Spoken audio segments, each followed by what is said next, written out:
We got week 1. You guys just got back from Buffalo. Tell me a little bit about the big win up there.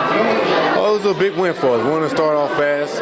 Something that Coach always been talking about since training camp has starting fast, not just on the game, but in the practice field. So I feel like we started fast. We got the W. We had a mission. We accomplished our mission. And you guys, I think a little bit on Sunday, the defense looked like it was a step ahead of that offense in week 1. Do you expect that to be the case kind of for the rest of the season, or you expect the offense to catch up? Well, you never know. Some Sundays you may need the offense to bail you out, but we always want to come to the game with our A game and playing to the best of our ability. And who said the defense can't score points? We had a couple opportunities where the defense could have scored points on Sunday, but we just didn't execute that. But we want to go out each and every Sunday and prepare to score points on defense. And talk a little bit about the new additions to this team. You have Brandon Marshall on offense.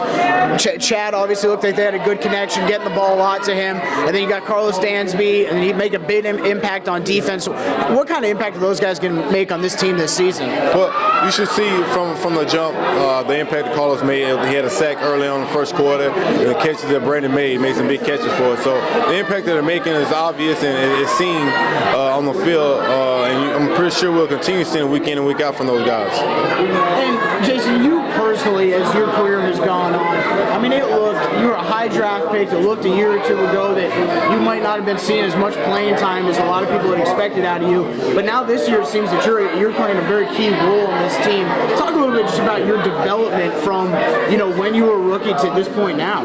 Well, throughout my career, I have different defense coordinators and went from corner to safety, going back and forth. And I think it kind of slowed down my development, but I'm starting to get comfortable and really paying attention to the details and stuff it's going to make me a better player on the field. And talk a little bit about the young guys you got on defense making an impact on Sunday.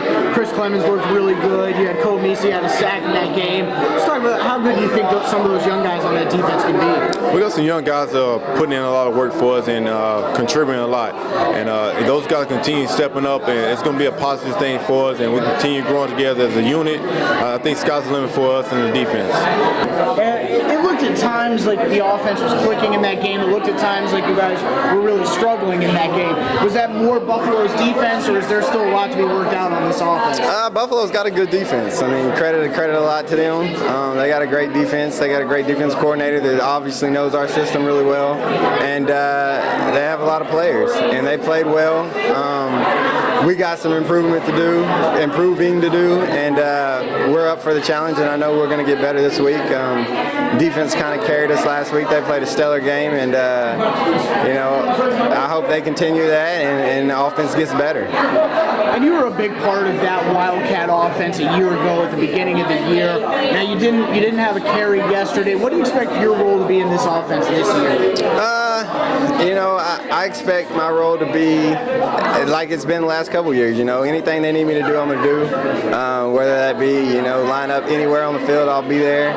Blocking for Ricky and Ronnie, anything's possible. So whenever, they run in that game plan on Wednesday and I see where I'm supposed to be, that I know that's my job for the week and I'm going to get it done.